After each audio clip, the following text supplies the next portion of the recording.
எல்லாருக்கும் வணக்கம். ரொம்ப ரொம்ப சந்தோஷமா இருக்கு. சேலம் வந்து வேணங்குடி முனியப்பன் கோயிலுக்கு வந்தது எனக்கு ரொம்ப சந்தோஷம். ஒரு வேண்டுதலை போட்டிருக்கோம்.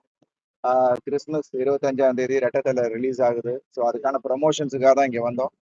சந்தோஷம். விஜயோட திரைப்படம் வந்து திரையரங்குல 100 நாள் வெளியானதுக்கு அப்புறம் தான் ஓடிடில ரிலீஸ் ஆகும்னு சொல்லியிருக்காங்க. இது எப்படி பாக்குறீங்க? இல்லைன்னா அது வந்து ப்ரொடியூசர் கவுன்சிலும் திரையரங்கு உரிமையாளர்களும் பேசி அதை முடிவு பண்ணணும்.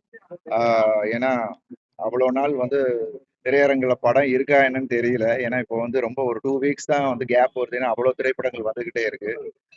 ஸோ அதுக்கு தகுந்தாப்புல படங்களுக்கு தகுந்தாப்புல ஐ திங்க் அது ஒரு ரூலா எடுப்பாங்கன்னு நினைக்கிறேன். ஸோ பார்ப்போம். பொதுவா ரசிகர் மத்தியிலயும் பொதுமக்கள் தரப்புலயும் வந்து திரையரங்கு போறதை விட ஓடிடியே வந்தா பாத்துக்கலான்ற ஒரு மனநிலைக்கு வந்துட்டாங்க. இதுக்கு என்ன காரணம் நினைக்கிறீங்க? அப்படி இல்லையே, நல்ல திரைப்படங்கள் அதாவது ஒரு தியேட்டர்ல போய் பார்க்கணும், உட்காந்து பார்த்தா நல்லா இருக்கும்னு அவங்களே டிசைட் பண்றாங்க.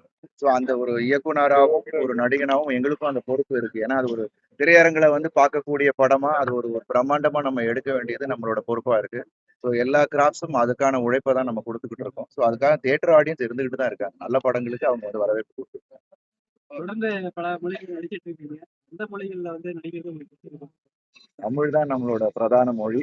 ஸோ இங்கதான் நான் படங்கள் பண்ணிட்டு இருக்கேன். தவிர வெளிமொழியில பண்ணேன். இப்போ தொடர்ந்து நடிச்சிட்டு தான் இருக்கீங்க. இயக்குறதுக்கோ இல்ல தயாரிக்கிறதுக்கு ஏதாவது வாய்ப்பு இருக்கா? தயாரிப்பு அஃப்கோர்ஸ் கூடிய விரைவில் அதுவும் ஸ்டார்ட் பண்ணிடுவோம். ஆல்ரெடி ஒரு படம் இணை தயாரிப்பு பண்ணிட்டேன்.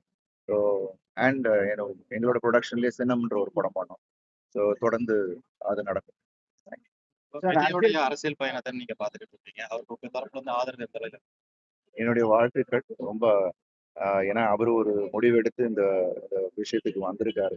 ஸோ அதுக்கு என்னுடைய வாழ்த்துக்கள். இப்ப கரூர் துயர சம்பவத்துக்கு அப்புறம் இப்ப மீண்டும் மக்களை சந்திச்சு இப்ப 2 தடவை பேசியிருக்காரு. அவருடைய அந்த பேச்சு எப்படி இருந்துச்சு? இது எந்த அளவுக்கு எலெக்ஷன்ல எதிர்கொண்டாரு?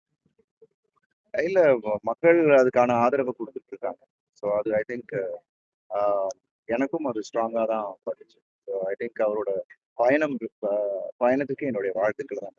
ஆளுங்கட்சியில இருந்து அவருக்கு அழுத்தம் அதிகமா இருக்கு. வந்தது வந்து ரெட்டத்தலை படத்தோட ப்ரமோஷனு. நான் இங்க சாமி கும்பிட வந்தேன். ஸோ ரொம்ப ரொம்ப சந்தோஷம். திரைத்துறையில இருந்து படத்துக்கான அரசியலுக்கு வர்றவங்களுக்கு அந்த அழுத்தம் அதிகமா இருக்குன்னு நினைக்கிறீங்களா அவங்களோட முயற்சிகள்? இல்ல எல்லா துறையிலும் எங்க இருந்து வெளியில இருந்து உள்ள வரும்போது அந்த அழுத்தம் இருக்கதானே செய்யும். தேங்க்யூ. Thank you so much. அதை வந்து